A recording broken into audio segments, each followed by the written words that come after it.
Amigos queridos, bom dia. Estamos iniciando o culto do Evangelho segundo o Espiritismo, nessa nossa casa querida, que é a UMEN, União Mocidade Espírita de Niterói. E essa gravação vai ao ar toda segunda-feira às 9 horas, mas para quem desejar ouvir outra vez, ou fazer o seu culto, sentir-se envolvida nessas vibrações dulçurosas que nos chegam pela misericórdia divina, fica à disposição para ser ouvido e visto a qualquer momento, através do canal UMEN do YouTube, tá? Sejam bem-vindos, essa oportunidade é maravilhosa. Podemos juntos recordar os ensinamentos de Jesus, agora aclarados à luz da doutrina espírita. Hoje, estudaremos o capítulo 1º do Evangelho segundo o Espiritismo, Não Vim Destruir a Lei. Teremos a participação do nosso querido Darcy, do nosso querido Tito, nos comentários do texto, e a nossa querida Francisca na prece de encerramento. Eu sou a Norma, sinto-me imensamente agradecida por esta oportunidade de estarmos aqui, em nome de Jesus, levando, recordando os ensinamentos do Mestre de nossas vidas. Bom, vamos à leitura de uma página para depois fazermos a prece inicial. Trouxe o livro Palavras de Vida Eterna. Estamos no capítulo 103. Jesus nos dá uma mensagem, como sempre, muito útil. Está registrado no Evangelho de João, no capítulo 15, versículo 4. Recordemo-nos que Jesus nos diz assim: permanecei em mim, e eu permanecerei em vós. Como não pode o ramo produzir fruto de si mesmo, se não permanecer na videira, assim nem vós o podeis dar, se não permanecerdes em mim. E Emmanuel comenta da seguinte maneira: produzimos. Tudo o que é alguma coisa produz algo. Elementos considerados desprezíveis estão fazendo isso ou aquilo. Pedras produzem aspereza, espinhos produzem lacerações, lama produz sujidade, martelo produz golpes. Entretanto, adoro Emmanuel, entretanto, se produzimos para o bem, esses mesmos recursos em nossas mãos vêm-se promovidos a instrumentos valiosos, porquanto pedras ajudam nas construções, espinhos de natureza técnica podem colaborar no serviço cirúrgico. Lama, devidamente tratada, é terra de sementeira, e martelo controlado é auxiliar prestimoso. Cada criatura, desse modo, produz conforme os agentes em que se inspira. Os seres mais lastimáveis, ainda que não queiram, estão produzindo sempre. O delinquente produz o desequilíbrio, o viciado produz o desregramento, o preguiçoso produz a miséria, o pessimista produz o desânimo.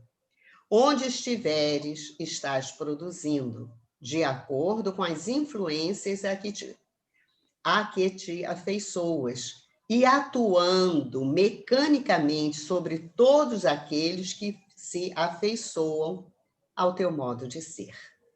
Todos produzimos, inevitavelmente. Aprendizes do Evangelho na escola espírita cristã, recordemos, pois, a lição do Cristo. Permanecei convosco, permanecerei convosco, se permanecerdes em mim. Vamos, então, nesse momento, imaginar Jesus, essa figura bonita, cabelos à nazarena, túnica branca, olhar penetrante.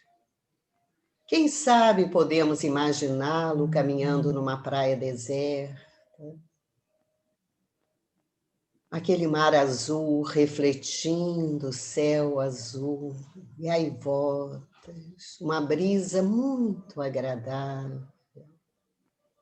Sentimos-nos tão fortalecidos que vamos caminhando ao encontro desse mestre de nossas vidas. Ele abre os braços fraternalmente. Nós nos aconchegamos no seu regaço amigo e lhe dizemos: Senhor Jesus, te agradecemos, mestre, pela oportunidade da vida. Te agradecemos, Jesus, porque temos a ti como aquele guia seguro que nos ensina o verdadeiro caminho para a nossa renovação. Às vezes, Jesus, já estamos cansados de nós próprios, dos nossos erros, dos nossos equívocos, na nossa falta de ânimo. Ah, Senhor, mas temos a ti. Socorra-nos nesse momento. Socorra esta humanidade tão necessitada. Ajuda-nos, Jesus, para que possamos ser verdadeiramente instrumentos da vossa paz. Ajuda-nos, Jesus, a ajudar todos aqueles que possamos estar ao lado com uma palavra amiga, com um carinho sincero, com um aconchego legítimo. Ajuda essa humanidade, Senhor. Estamos precisando mais do que nunca de ti. Ajuda-nos, Senhor. Abençoa, ampara aos que se encontram nesse momento no leito de dor, ou nos seus lares, ou nos hospitais. Ah, Senhor, entregamo-nos a ti, que possamos permanecer contigo, Senhor, e que seja feita a vontade de Deus, nosso Pai Criador, hoje e sempre em nossas vidas. Que assim seja. E agora o nosso querido Darcy. Bom dia, amigos. Então, como a Nova falou, né, o capítulo 1, não vim destruir a lei. E é o item 1, não penseis que eu tenha vindo destruir a lei ou os profetas. Não os vim destruir, mas cumpri-los. Porquanto em verdade vos digo que o céu e a terra não passarão sem que tudo o que se acha na lei esteja perfeitamente cumprido, enquanto resta um único iota e um único ponto. Está em Mateus, capítulo 5, versículo 17 e 18. É uma parte do Sermão do Monte, né? Que ele está falando ali, um belíssimo Sermão do Monte, né? E o item 3 é o Cristo. Jesus não veio destruir a lei, isto é, a lei de Deus. Veio cumpri-la, isto é, desenvolvê-la, dar-lhe o verdadeiro sentido e adaptá-la ao grau de adiantamento dos homens. Por isso é que se nos depara nessa lei o princípio dos deveres para com Deus e para com o próximo, base da sua doutrina. Quanto às leis de Moisés, propriamente ditas, ele, ao contrário, as modificou profundamente, quer na substância, quer na forma, combatendo constantemente o abuso das práticas exteriores e as falsas interpretações. Por mais radical reforma, não podia fazê-las passar, do que as reduzindo a esta única prescrição: amar a Deus acima de todas as coisas e ao próximo como a si mesmo. E acrescentando: aí estão a lei toda e os profetas. Por estas palavras, o céu e a terra não passarão sem que tudo esteja cumprido até o último iota. Quis dizer Jesus ser necessário que a lei de Deus tivesse cumprimento integral, isto é, fosse praticada na terra inteira, em toda a sua pureza, com todas as suas ampliações e consequências. Efetivamente, de que serviria haver sido promulgada aquela lei se ela devesse constituir privilégio de alguns homens, ou, ao menos, de um único povo? Sendo filhos de Deus, todos os homens, todos, sem distinção nenhuma, são objetos da mesma solicitude. Então, nós vemos aqui, neste momento, Jesus falando que ele não veio destruir a lei. Mas ele só não ficou só aí, porque ele podia não destruir a lei, mas acabar aí. Mas ele veio cumprir a lei. Além de não destruir, ele era o cumprimento da lei. Personificava ali o cumprimento das profecias da lei. Era uma época messiânica, né? Todo mundo, eles eram o povo hebreu, né? Eles eram muito ligados a às profecias, né? Eles conheciam. Então, eles estavam mais ou menos esperando o Messias. E apareciam muitos Messias, né? E dentre eles Jesus, que foi o que provou ser realmente o Messias esperado, né? Então ele vem falando que ele não veio para destruir, mas para cumprir. E acrescentou, né? Então ele veio transformar a lei que era simbolizada pelos 10 mandamentos, né? Por Moisés, e ele veio alterar e completar, esclarecer mais ainda, alterar a forma. Nós temos um hábito, né, mau hábito, de alterar as ideias com o tempo, né? Então, nós sabemos que Moisés, quando desceu do monte lá Sinai, ele encontrou o povo já adorando, não ficou muito tempo lá, ele já, quando voltou, o povo já estava adorando um bezerro de ouro, né? Então, você vê o tempo que ele ficou, eles já caíram naquele, né, naquela cilada que nós todos trazemos dentro de nós, né? Das nossas sombras, das nossas dificuldades. Então, ele tratou daquilo, né? Trouxe o povo para a realidade, mas durante aquele tempo todo, até Jesus, muitas até daquelas leis que estavam estabelecidas foram alteradas, né? Eles estavam promovendo mais o culto externo do que realmente a parte principal, que é a parte espiritual. Então, ele veio para trazer também, além dessa questão que ele veio trazer, né, de priorizar a parte espiritual do que os hábitos exteriores, que eram muito, muito sérios, né? E as pessoas achavam que cumprindo aqueles hábitos eles estavam bem com a religião, com Deus, né? Então eles tinham aquele hábito de orar e que as pessoas vissem eles orando, né? De dar esmola, mas tinha que todo mundo ver que eles estavam dando esmola. E eles achavam que assim eles estavam se salvando, estavam bem com Deus. Então ele veio mostrar, né, que não era isso, na verdade. Mas aí ele, né, nesse momento que nós estamos vivendo, a doutrina espírita, nós temos ainda um esclarecimento ainda do que Jesus veio trazer, porque de Jesus até nós, quando chegou a doutrina espírita, nós também alteramos muito a mensagem do Cristo, né? E a doutrina espírita veio para resgatar e para trazer para nós essa mensagem com mais claridade. E uma mensagem que eu acho que ele trouxe, né? Quer dizer, antes disso eu vou falar assim que nós sabemos que ele também passou pela nossa mesma criação, né? Ele foi criado simples e ignorante, e chegou onde ele chegou, né? Espírito puro. Há 4 bilhões e meio de anos que a Terra foi criada, ele já era espírito puro. Então você vai ver quando será que ele passou por esse foi criado, né? Em que mundo ele foi criado, onde ele passou essas experiências, né?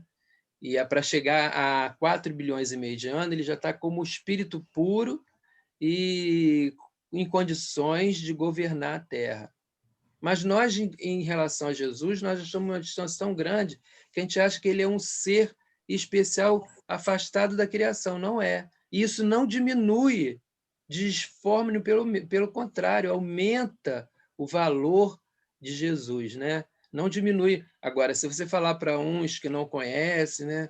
Nem todo mundo tem essa noção espírita. Então, se você falar que ele foi criado simples e ignorante, as pessoas vão ficar achando que você está falando besteira, porque, na verdade, ele foi criado simples e ignorante, ele está nesse patamar. E nós, ele fala, vós sois deuses, podereis fazer tudo que eu faço e ainda mais. Então, ele vê em nós essa potência, esse poder que nós temos que exteriorizar ao longo do tempo. E compreende que nós também estamos numa fase de provas e expiações que vamos crescer, nós estamos numa escola. Mas uma noção que ele trouxe para a gente, que eu acho muito importante, é que ele trouxe o Deus como um pai, né? Então, o que ele faz quando ele faz isso? Quando ele fala que Deus é pai, essa é a noção que eu acho mais importante. Ele fala que nós todos somos irmãos, né? Ele faz faz de nós todos uma família universal. E nós estamos construindo essa sabedoria, ainda estamos introjetando em nós esse conhecimento. Nós ainda não temos esse conhecimento, não achamos, não acreditamos que somos, nós pensamos, né? Mas ainda não está muito, nós vamos crescer mais ainda nesse sentido, de ver o outro e ter com ele consideração como se fosse meu irmão mesmo. Né? Ver uma pessoa caída, ver uma pessoa que precisando de ajuda, ver uma criança e cuidar dessa criança como se fosse meu filho, né? Toda criança é um filho, né? Então a gente ainda não tem isso, né? Então, mas nós vamos construindo, porque foi essa mensagem de todas as mensagens que Jesus trouxe, eu acho que foi uma das mais importantes, né? Que Deus é um pai e que nós somos então todos irmãos. Então, essa é a mensagem que eu acredito que faz a diferença e nós devemos alcançar, né? Então, essa é a minha análise desse texto, pequena, mas que possa fazer diferença no coração de todos vocês, né? Que nós somos todos irmãos, que é uma fraternidade universal, e que esse Jesus chegou para nós para tirar as nossas angústias, as nossas tristezas e dar sentido também, né, a tudo que nós vivemos. Agora, com a doutrina espírita, nós temos o sentido de que tudo que nos acontece tem relação com o que nós fizemos e tudo que vai nos acontecer, nós estamos construindo agora. E Jesus, então, nos abençoe nessa semana, nos dê uma semana de muita paz diante dessas dificuldades que todos estamos passando, que nós possamos encontrar paz dentro de nós. Obrigado. Agora vamos passar para o Tito, completar a nossa colocação. Obrigado, Darcy. Bom dia a todos. Muita paz, muita luz, muita harmonia. Jesus no coração. Então, Jesus, quando nos trouxe o Evangelho também nos trouxe essa significativa asserção de que Jesus não veio destruir a lei dos profetas. Ele veio apenas confirmar esta lei.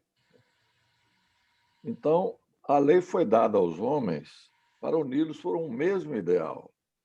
Por isso é que Jesus, resumindo-a, para facilitar a compreensão, pregava: amarás o Senhor teu Deus de todo o teu coração, de toda a tua alma, de todo o teu entendimento. Essa é o máximo, o primeiro mandamento. E o segundo, semelhante a esse, é amarás o teu próximo como a ti mesmo. Desses dois mandamentos depende toda a lei e os profetas. Então, tudo aquilo que possa inspirar desafeto a Deus e ao próximo, tudo aquilo que divide e desarmoniza a família humana, impedindo-a de realizar o sublime ideal vivido pelo Cristo, E estão, nesse caso, os sistemas filosóficos, políticos ou religiosos que prescrevem a discriminação racial, pregam o ódio, cultivam a intolerância, amaldiçoam e perseguem supostos hereges, advogam a pena da morte, etc., não provém da lei, ou melhor, é contra a lei. E terá de cair e desaparecer, como caíram e passaram as prescrições mosaicas da lapidação, do olho por olho e dente por dente, e outras que tais. O amor é o cumprimento da lei, é que está a importância do que Jesus disse. O amor é o cumprimento da lei, eu vim cumprir a lei. Ninguém sonha, portanto, com o paraíso antes de haver aprendido a amar a Deus e ao próximo. Eis que, como solenemente afirmou o Cristo, poderão passar o céu e a terra, mas de forma alguma passará da lei um só tio e um só y, sem que tudo se cumpra. Então, esse é o comentário do nosso Rodolfo Caligares, aqui no livro Sermão da Montanha. E no livro Parábolas e Ensino de Jesus, do Caibá Schutel, também tem outras assertivas importantes aqui, dizendo que Jesus ele não veio revogar a lei e os profetas, mas cumprir, lembrar o cumprimento da lei, trabalhar pelo cumprimento da lei, ensinar o cumprimento da lei, impor o cumprimento da lei. Jesus é o caminho, é a verdade e a vida. Sendo sua principal missão cumprir a lei deve forçosamente limitar-se, circunscrever-se ao caminho que ele personificou, a verdade de que ele foi o paradigma, a vida de que deu o mais vivo exemplo. A lei está intimamente ligada à incomparável personalidade de Jesus. O que a Jesus não se liga, não se adapta, não se ajusta, não é lei.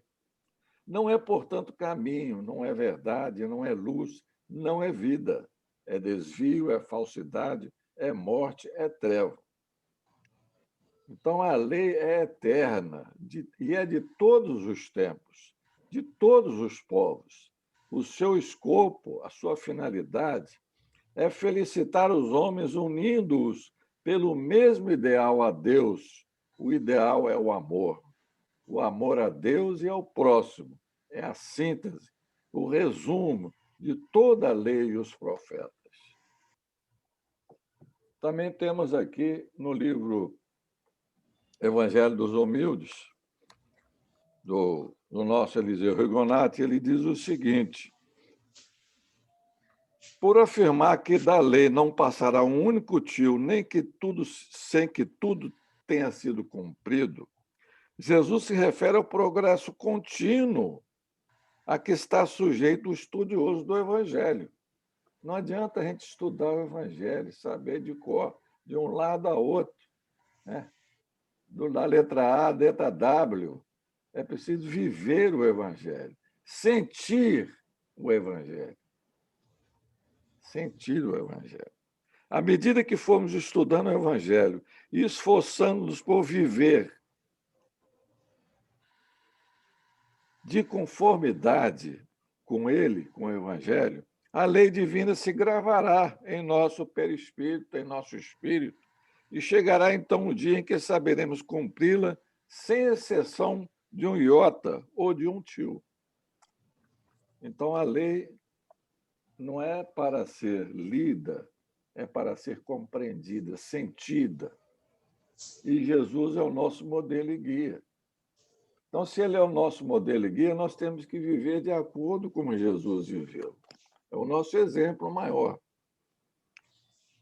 Aqui no livro O Evangelho por Emmanuel, segundo Mateus, tem um comentário muito interessante que eu trouxe aqui, dizendo o seguinte: para consolidar a excelência da lei mosaica do ponto de vista da opinião, Jesus poderia invocar a ciência e a filosofia, a religião e a história, a política e a ética social, mobilizando a cultura do seu tempo para grafar novos tratados de revelação superior, que devia trazer um tratado novo, uma nova lei de Deus, empunhando o buril da razão ou o azorrague da crítica para chamar os contemporâneos ao cumprimento dos próprios deveres. Mas, compreendendo que o amor rege a justiça na criação universal, preferiu testemunhar a lei vigente, plasmando-lhe a grandeza e a exatidão no próprio ser, através da ação renovadora com que marcou a própria rota, na expansão da própria luz. É por isso que da manjedoura simples à cruz da morte, vemo-lo no serviço infatigável do bem, empregando a compaixão genuína por ingrediente inalienável da própria mensagem transformadora. Então, Jesus é a lei. Jesus nos trouxe o amor, como o Darcy mesmo falou aí, um Deus de amor, e não um Deus que a gente deve temer. É aquele Deus que nos plenifica, é aquele Deus que realmente nos trouxe essa lei de amor ao próximo, de viver de acordo com a nossa vontade de transformar essa lei dura, essa lei rígida daquela primeira revelação numa lei de amor, um Deus de amor, um Deus misericordioso, nos auxiliando em todos os instantes. Então, minha gente, vamos viver o amor. Vamos viver de acordo como Jesus viveu, porque aí estaremos dentro da lei de Deus, esse Deus, nosso Pai, nosso Deus. E como um sinal, um indicativo de que estamos dentro da lei, é preciso que nós perguntemos-nos a cada ato da nossa vida: o que faria Jesus no meu lugar? Então, ele é o nosso modelo, o nosso guia, ele personifica esse amor sublime de Deus por toda a humanidade. Muito bem.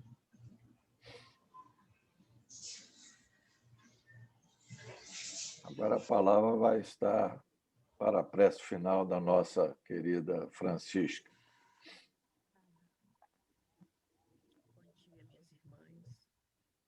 Bom dia, meus irmãos. Que nos abençoe Jesus, o amigo incondicional de nossas vidas, de nossas horas, de nossas almas. É uma alegria muito grande aqui estar, mais uma vez, adentrando cada lar e querendo muito levar o Evangelho e Jesus junto para cada família, para cada lar. Quem nos assiste e quem não nos assiste. Vamos pensar em Jesus e buscar Jesus neste momento. E assim, vamos agradecer, começar agradecendo a Deus, o nosso Pai, o nosso Criador, o Senhor dos mundos, e a Jesus de Nazaré, o nosso Mestre, o governador solar, o comandante em chefe das forças espirituais do planeta Terra. Vamos dizer assim: obrigada, Senhor, por tudo que nos destes, por tudo que nos dás, pelo pão, pela luz, pelo ar, pela paz, pela alegria, pela felicidade, embora passageira, mas temos momentos felizes na Terra.